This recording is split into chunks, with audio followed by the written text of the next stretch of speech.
द्वापर युग की बात है।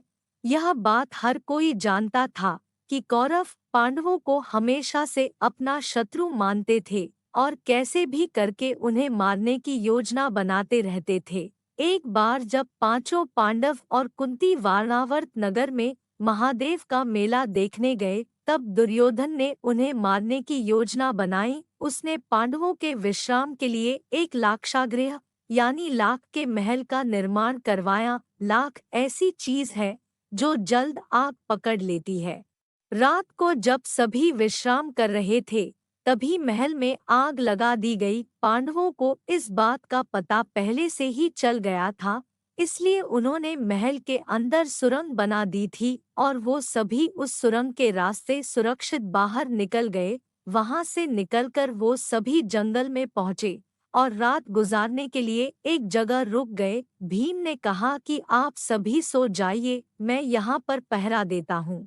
उसी जंगल में एक हिडिंब नाम का राक्षस अपनी बहन हिडिंबा के साथ रहता था। वह इंसानों को खाकर अपनी भूख मिटाता था।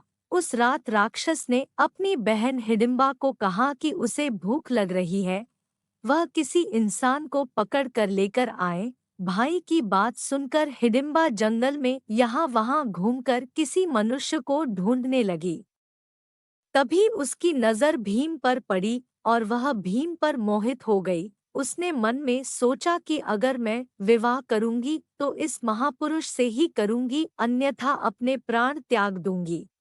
यह विचार कर हिडिंबा सुंदर स्त्री का रूप बदलकर भीम के पास गई और विवाह का प्रस्ताव रखा। जब इस बात का पता उसके राक्षस भाई को चला तो वह अपनी बहन को मारने के लिए दौड़ा।